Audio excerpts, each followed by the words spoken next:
پناہ مانگتا ہوں میں اللہ کی شیطان مردود سے۔ شروع اللہ کا نام لے کر جو بڑا مہربان نہایت رحم والا ہے۔ اچھا، اب جانور خریدتے ہوئے کیا چیزیں آپ نے دیکھنی ہے؟ سب سے پہلی بات، 4 جانوروں کی قربانی جائز ہے۔ اونٹ، اور یہ گائے، بھینس بھی گائے کے حکم میں ہی ہے، اور بکرا اور دمبا۔ ہرن کی قربانی یا نیل گائے کی قربانی یا اور دوسرے جو جنگلی جانور ہیں ان کی قربانی جائز نہیں ہے۔ ان 4 جانوروں میں اونٹ کی عمر 5 سال ہونی چاہیے، گائے کی عمر 2 سال ہونی چاہیے، اور بکرے کی عمر 1 سال ہونی چاہیے، اور دمبے کی بھی اصل تو یہی ہے کہ 1 سال عمر ہو، لیکن اگر 6 مہینے کا دمبا اور بھیڑ یا جو بھی سرگودا کے کجلے بڑے مشہور ہیں، 6 مہینے کا اگر دیکھنے میں سال کا لگتا ہے یعنی موٹا تازہ ہو تو 6 مہینے کا دمبا بھی جائز ہے، 6 مہینے سے کم کا جائز نہیں ہے۔ اور 6 مہینے کا دمبا اگر دیکھنے میں 6 مہینے کا نہیں لگ رہا، 1 سال کا نہیں لگ رہا، بچہ ہی لگ رہا ہے، چھوٹا لگ رہا ہے، کمزور ہے، پھر اس کی بھی جائز نہیں ہے۔ تو دمبا اگر 6 مہینے کا موٹا تازہ ہے تو اس کی قربانی جائز ہے، اور باقی بکرا 1 سال کا ہونا ضروری، اور گائے 2 سال کی، اور اونٹ 5 سال کا۔ اچھا، اس میں یہ بات ضروری ہے کہ یہاں سال سے مراد اسلامی سال ہے۔ مثال کے طور پر آپ بکرا لینے کے لیے گئے مارکیٹ میں، ہاں بھائی کتنی عمر ہے؟ اس نے کہا کہ جی اتنی عمر ہے، تو آپ اس سے سیدھا یہ پوچھیں کہ بھائی پچھلے سال بقرعید سے پہلے یہ پیدا ہو چکا تھا کہ نہیں ہوا تھا؟ اگر پچھلے سال بقرعید سے پہلے پیدا ہو چکا تھا تو اس سال بقرعید میں اس کی قربانی جائز ہے، بلکہ پچھلے سال اگر بقرعید والے دن پیدا ہوا تھا تو اس سال بقرعید والے دن جب وہ ٹائم گزرے گا تو اس ٹائم میں بھی اس کی قربانی جائز ہو جائے گی، کیونکہ پورا سال اسلامی سال گزر چکا ہے۔ دانتوں کا اعتبار نہیں ہے، یاد رکھیں، لوگ دانت کو زیادہ فوکس کر رہے تھے، 2 دانت ہے کہ 4 دانت ہے کہ کھیرا ہے، تو دانت کا اعتبار نہیں ہے، اصل حکم ہے جانور کی عمر کا، کہ گائے 2 سال ہو، اور 2 سال میں یاد رکھیں دانت پورے، جو ماہرین ہیں نا جو بچھڑے پالتے ہیں وہ کہتے ہیں 2 سال میں دانت نکلتے نہیں ہیں، 2 سال پورے ہونے کے بعد نکلنا شروع ہوتے ہیں۔ تو اگر آپ کو کسی جانور کے بارے میں یقین ہے کہ اس کی عمر 2 سال ہو چکی ہے تو آپ اس کی قربانی کر سکتے ہیں، بچھڑے کی، چاہے وہ کھیرا ہی کیوں نہ ہو۔ البتہ مارکیٹ میں لوگوں کو پتہ نہیں چلتا، جھوٹ بہت چلتا ہے، تو اس لیے لوگ دانت دیکھتے ہیں، کیونکہ دانت اگر نکلے ہوئے ہوں، 2 دانت ہیں تو اس کا یقین ہوتا ہے کہ 2 سال سے اوپر کا ہی ہے، تو اس لیے لوگ دانتوں کو فوکس کر رہے ہوتے ہیں، کہ سامنے والے کا پتہ نہیں ہوتا کہ سچ کہہ رہا ہے کہ جھوٹ کہہ رہا ہے۔ لیکن اگر آپ کو سامنے والے کی بات پر اعتماد آ جائے اور وہ یقین دلا دے آپ کو کہ بھئی یہ 2 سال کا بچڑا ہے، تو پھر بے شک کھیرا بھی ہو تو آپ اس کی قربانی کر سکتے ہیں، اور بکرا اگر 1 سال کا ہو چکا ہے، یقین ہو گیا آپ کو، کسی بھی طرح سے یقین ہو گیا، تو پھر بے شک کھیرا بھی ہو، اس کی قربانی بھی آپ کر سکتے ہیں۔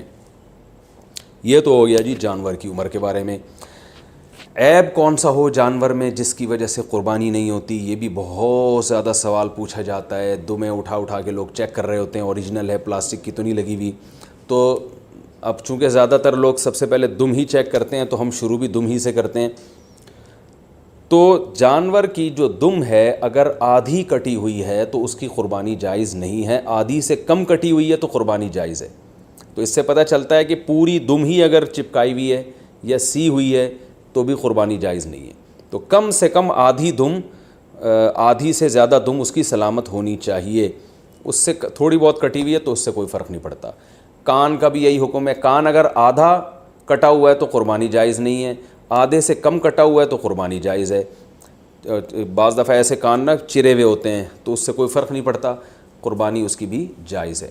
آنکھ کا حکم یہ ہے کہ ایک آنکھ کی اگر بینائی نہیں ہے تو قربانی جائز ہے، بینائی ہے لیکن کم نظر آتا ہے اور جانور دیکھ لیتا ہے گھاس ماس کو تو بھی ٹھیک ہے، یعنی پوری نظر کا 6/6 ہونا ضروری نہیں ہے۔ البتہ بالکل ہی ایک آنکھ کی بینائی غائب ہو تو پھر اس کی قربانی درست نہیں ہے۔ لنگڑا پن اتنا ہو اگر جانور میں کہ وہ بیچارہ لنگڑے پن کی وجہ سے آپ اس کو ذبح کرنے جہاں لے جانا چاہتے ہیں نا وہاں تک بھی نہیں جا سکتا، پہیے لگا کے دھکا دینا پڑ رہا ہے آپ کو اس کو، تو پھر تو قربانی جائز نہیں ہے۔ تھوڑا بہت لنگڑاتا ہو لیکن چل لیتا ہو تو قربانی ایسے جانور کی جائز ہے۔ یہ ہو گیا جانور کے عیب کے بارے میں۔ خارشی جانور ہو، خارش زدہ جانور، تو اگر خارش اتنی ہے کہ اسکن سے اس کے گوشت کے اندر تک وہ اثرات پہنچے ہوئے ہیں اور اس کی وجہ سے بہت زیادہ لاغر ہو کے ہڈیوں کا ڈھانچہ بن گیا ہے تو ایسی قربانی، ایسے جانور کی قربانی جائز نہیں ہے۔ لیکن اگر ایسی خارش ہے اس جانور کو تو اس سے کوئی فرق نہیں پڑتا۔ آج کل انسانوں کو آپ کو پتہ ہے اتنی خارش ہے، تو جانوروں میں ہو گئی تو کیا مسئلہ ہو گیا اس سے۔ سینگ کے بارے میں بھی لوگ بہت سوال پوچھتے ہیں کہ جانور کا سینگ کٹا ہوا ٹوٹا ہوا تو قربانی جائز ہے یا نہیں؟ بالکل جائز ہے. آج کل تو جانور کے پیدائشی سینگ ہی گھس دیے جاتے ہیں تو وہ جائز ہے. البتہ جانور کا سینگ اگر ٹوٹ گیا چوٹ لگنے سے اور ایسا ٹوٹا کہ جڑ سے اکھڑ کے نا اس کے دماغ ہل جاتا ہے پھر، تو ایسے جانور کی قربانی پھر جائز نہیں ہے. لیکن اس طرح ہوتا نہیں ہے، کوئی حادثہ ہو جائے تو پھر تو ہوتا ہے جانور کے ساتھ، نارملی ایسا ہوتا نہیں ہے. تو اس لیے منڈی سے جب آپ جانور خریدا کریں تو سینگوں پہ زیادہ غور نہ کیا کریں، تمیز سے جانور لے لیا کریں آپ، ٹھیک ہے؟ اس میں زیادہ وہمی بننے کی ضرورت نہیں ہے. خصی جانور کی قربانی بھی جائز ہے، اور بعض لوگ اس کو صحیح نہیں سمجھتے، لیکن صحیح حدیث سے ثابت ہے آپ صلی اللہ علیہ وسلم نے خصی جانور کی قربانی بھی کی ہے. اچھا، دودھ والے جانور کی قربانی بھی جائز ہے، لیکن اس کا دودھ پینا جائز نہیں ہے. ہاں جب جانور ذبح ہو گیا تو پھر جانور کے ہر آپ جو ہے گوشت سے بھی فائدہ اٹھا سکتے ہیں، دودھ سے بھی فائدہ اٹھا سکتے ہیں. تو اگر آپ نے جانور قربانی والے جانور جو ابھی ذبح نہیں ہوا اس کا دودھ آپ نے پیا تو دودھ نکالا تو صدقہ کرنا پڑے گا اس کو. اچھا، دوسری بات حاملہ جانور کی قربانی، یعنی وہ گائے جس کے پیٹ میں بچہ ہو. یہ سوال بہت زیادہ پوچھا جاتا ہے. تو دیکھیں، اگر وہ گائے جس کے بالکل بچہ ہونے والا ہے، یعنی پورا بچہ بن چکا ہے، بچے کی ولادت کا وقت قریب ہے، تو بہتر یہ ہے کہ ایسے جانور کی قربانی نہ کی جائے، ناپسندیدہ ہے. لیکن جائز ہے، قربانی ادا ہو جائے گی، بہتر یہ ہے کہ نہ کی جائے. اور اگر گائے گابھن ہے اور وہ ابتدائی مرحلے میں وہ حمل ہے اس کے، تو پھر اس میں کوئی یعنی پھر بہتر بھی یہی، پھر اس میں کوئی حرج نہیں ہے، اس کی قربانی آپ کر سکتے ہیں. تو اگر آپ جانور لے کر آ گئے، بعد میں پتہ چلا کہ اس گائے کے پیٹ میں تو بچہ ہے، تو اب چونکہ لا چکے ہیں، واپس تو کرنا آپ کے لیے بہت مشکل ہے. منڈی میں کون لے کے جائے گا اس کو؟ کراچی کی منڈی کو دیکھ کے ہم تو مسائل بتاتے ہیں بھائی. یہاں تو کیچڑ اب بارش میں ماشاءاللہ اتنا ہو گیا ہے کہ لوگ کیچڑ میں تیرتے ہوئے جا رہے ہیں منڈی میں. تو اب وہ اس گابن گائے کو آپ لے کے کیسے جائیں گے؟ تو پھر کوئی حرج نہیں ہے، آپ اس گابن گائے کو بھی ذبح کر سکتے ہیں، کوئی حرج نہیں ہے اس میں. ہاں، اس میں سے بچہ جب نکلے تو وہ بچہ اگر زندہ ہو تو فوراً اس کو بھی ذبح کر دیں آپ، تو اس کا گوشت بھی حلال ہو جائے گا. اچھا، لوگ یہاں ایک سوال پوچھتے ہیں اس معصوم بچے کا کیا قصور ہے؟ تو میں ان کو جواب دیتا ہوں کہ اس کی ماں کا بیچاری نے کون سے کبیرہ گناہ کیے ہیں جن کو آپ کاٹ رہے ہیں. تو جیسے بچہ معصوم ہے تو اس کی اماں بھی تو بیچاری معصوم ہے. تو اللہ نے ہمارے لیے ان جانوروں کو حلال کیا، ہم ان کا گوشت کھا سکتے ہیں، تو اس لیے ہم ذبح کر سکتے ہیں. وہ بچہ اس کے پیٹ میں ہو تو بھی کر سکتے ہیں. میں نے بتایا کہ بہتر نہیں ہے، لیکن بہرحال قربانی ادا ہو جائے گی اور گوشت بھی اس کا بالکل حلال ہوگا، اس میں ٹینشن لینے کی ضرورت نہیں ہے. تو یہ تو ہو گیا جی حاملہ جانور کے بارے میں. اچھا، جانور آپ منڈی سے لے کے آپ نے خریدا، بالکل سب سیٹ ماشاءاللہ فٹ فاٹ جانور تھا. آپ نے اس کو گاڑی میں چڑھایا، چڑھانے کے دوران اس کی ٹانگ وانگ ٹوٹ گئی اور وہ بیچارہ لنگڑا لولا ہو گیا، تو اس کو ذبح کر کے کھا لیں، وہ قربانی کے لائق اب نہیں رہا ہے، اس کی قربانی جائز نہیں ہوگی.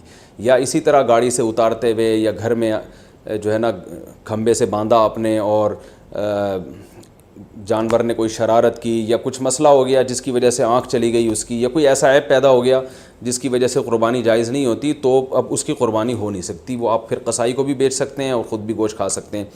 البتہ جانور کو جب ذبح کرنے کے لیے گرایا جاتا ہے، اس دوران اگر جانور کے کوئی ہاتھ پاؤں ٹوٹ گئے یا کوئی اندھا ہو گیا بیچارہ یا کچھ مسئلہ ہو گیا تو بے فکر رہیں، پھر کوئی حرج نہیں ہے. کیونکہ گراتے، یہ تو اللہ کا حکم ہے جانور کو گرا کے ذبح کرو، تو گرانے میں بعض دفعہ ایسا مسئلہ ہو جاتا ہے جس کی وجہ سے جانور میں کوئی عیب پیدا ہو جاتا ہے. تو ذبح کے دوران اگر کوئی عیب پیدا ہو گیا ہے تو بے فکر رہیں، اس سے کوئی فرق نہیں پڑتا، قربانی اس جانور کی حلال ہوگی. یہ تھا جانور کو گاڑی میں چڑھانا اور اتارنے سے متعلق. اچھا، ایک اہم مسئلہ یہ ہے، اب ہم آتے ہیں، میرا خیال ہے عیب والے مسائل تو کافی حد تک حل ہو چکے ہیں. اب ہم آتے ہیں جانور کو لٹانے. بلکہ اس سے پہلے کہ آپ جب جانور لے کر آئے تو بہت سے لوگوں کی نیت بدل جاتی ہے.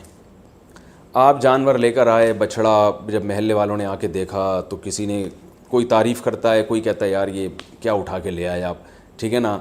تو اب آپ کا دل بدل گیا کہ یار پڑوسیوں کے یہاں تو بچھڑا ہے، وہ تو بڑا ٹائٹ ہے. اب آپ کا دل چاہ رہا ہے کہ میں اس جانور کو چینج کروں. تو دیکھیں، اگر آپ نے جانور خریدتے ہوئے قربانی کی نیت سے نہیں خریدا، ویسے ہی خریدا تھا، بعد میں سوچا تھا کہ میں دیکھوں گا قربانی کرنی ہے کہ نہیں کرنی، تو آپ اس کو بیچ دیں، کچھ بھی کریں، کوئی حرج نہیں ہے. لیکن اگر آپ نے قربانی کی نیت سے خریدا تھا، جیسے کہ 99% لوگ بقرعید میں قربانی کی نیت ہی سے جانور خرید رہے ہوتے ہیں، گھر لانے کے بعد آپ کی نیت بدل گئی، یار وہ پڑوسی ہے جو وسیم بھائی جو بچھڑا لے کر آئے ہیں نا، اس پہ الگ ہی نور برس رہا ہے، اور وہ ہمارے بچھڑے کے ساتھ جب کھڑا ہوتا ہے تو ہمارا بچھڑا تو احساس کمتری میں آئے نہ ہے، ہم احساس کمتری کے شکار ہوتے ہیں. تو اب آپ نے ارادہ کیا یہ بچھڑا آپ کسی کو پہنا دیں، تو بالکل جائز ہے. جیسے کسی نے آپ کو پہنایا تو آپ بھی کسی کو وہ بچھڑا پہنا سکتے ہیں. تو لیکن پہنانے کے بعد ہوگا یہ کہ اگر اب آپ کو کرنا یہ پڑے گا کہ آپ جو بچھڑا لے کر آئے تھے یا بکرا لے کر آئے تھے، فار ایگزامپل وہ 1 لاکھ کا تھا، آپ نے آگے بیچا 1,20,000 میں، اور اب نیا بچھڑا لائے دوبارہ 1 لاکھ کا، تو یہ 20,000 کا جو پروفٹ ہے یہ آپ کے لیے جائز نہیں ہے، بلکہ 20,000 کا پروفٹ آپ کو صدقہ کرنا پڑے گا. تو اس لیے جب پرانا جانور آپ بیچیں گے تو نیا جانور یا تو اس سے اسی کی قیمت کا ہو یا اس سے زیادہ کی قیمت کا، اس سے کم قیمت کا لے کر آ گئے تو پروفٹ آپ کو صدقہ کرنا پڑے گا. تو یہ ایک اہم بات ہے. بیچنا بالکل جائز ہے، اس میں کوئی حرج نہیں ہے. میں نے کہا جیسے کسی نے پہنایا تو آپ بھی پہنا سکتے ہیں، تو اس میں کوئی حرج نہیں، لیکن پروفٹ پھر آپ کے لیے حلال نہیں ہے، کیونکہ یہ قربانی کی نیت سے جب آپ نے یہ جانور خریدا ہے، جب آپ نے قربانی کرنے کی نیت سے خرید لیا تو اب اس میں پروفٹ کمانا آپ کے لیے جائز نہیں رہا. آپ بچھڑا لے کر آئے، پورا بچھڑا اپنے لیے لے کر آئے آپ قربانی کی نیت سے، تو یہاں آپ نے ارادہ کیا، محلے والے آ گئے، وسیم بھائی نے کہا یار ایک حصہ ہمیں بھی دے دو یار ایک حصہ، تو آپ کا ارادہ بدل گیا، آپ نے کہا چل بھائی، تو آپ اس میں سے حصے بھی دوسروں کو دے سکتے ہیں، اس میں بھی کوئی حرج نہیں ہے. تو یہ بھی جائز ہے آپ کے لیے کہ اس جانور میں آپ سب کو شریک کر لیں. تو یہ ضروری نہیں ہے کہ آپ نے اپنے لیے گائے خریدی تو اب وہ پوری گائے آپ کے اپنے، ایک حصہ بھی آپ اپنا اس میں رکھ سکتے ہیں، 6 حصے دوسروں کو دے سکتے ہیں. ایک اہم بات یہ بھی ہو گئی. دوسری ایک اہم بات یہ ہے کہ آج میرے پاس عصر کے بعد ایک بندہ آیا، میں بچھڑا لایا تھا، صبح جب میں نے دیکھا تو اس کا انتقال ہو گیا. ان کی ورڈنگ یہی تھی، انتقال ہو گیا. میں نے کہا انتقال تو آدمیوں کے ہوتے ہیں، جانوروں کی تو موت واقع ہوتی ہے بھائی. خیر اس کا انتقال ہو گیا تو مالدار آدمی جس پر قربانی واجب تھی، اگر اس کا جانور بقرعید سے پہلے مر جائے تو اس پر لازم ہے کہ وہ دوبارہ قربانی کرے. ہاں دوبارہ قربانی میں یہ ضروری نہیں ہے کہ جتنا مہنگا پہلا جانور تھا اتنا ہی دوسرا بھی ہو، نہ سستا جانور بھی کیا جا سکتا ہے، کیونکہ اب آپ پروفٹ نہیں کما رہے اس پہ، تو اس لیے وہ تو اللہ نے ہی اس کو اٹھا لیا پہلے. تو اس جانور کو ذبح کر کے مرنے سے پہلے گوشت کھا لیں یا قصائی کو بیچ دیں، اور جو آپ نیا جانور لے کر آئیں گے وہ یعنی وہ بیچ اس لیے دیں یا گوشت اس لیے تاکہ وہ اس نے بھی گوشت ہی یعنی گوشت کے طور پر ہی قصائی نے بھی استعمال کرنا ہے اس کو. تو جانور اگر مر گیا، آپ نیا جانور اگر لے کر آئے ہیں تو نئے جانور میں یہ ضروری نہیں ہے کہ پہلے والے جانور سے وہ مہنگا ہو، وہ سستا بھی لا سکتے ہیں. آپ پوری بچھڑا لے کر آئے تھے تو اب کوئی بات نہیں، ایک دمبا کر لیں چھوٹا موٹا آپ، تو یہ ضروری نہیں ہے کہ اتنا ہی مہنگا ہو. وہ اگر جانور مر جائے تو بس آپ نے ایک واجب اپنے ذمے سے پورا کرنا ہے، تو وہ سستا جانور بھی کر سکتے ہیں. اور اگر غریب آدمی جانور خرید کے لایا تھا قربانی کی نیت سے، وہ جانور مر گیا تو بس غریب کو ثواب مل گیا، دوبارہ اس پر قربانی واجب پہلے بھی نہیں تھی اب بھی واجب نہیں ہے. تو یہ ہو گیا جی.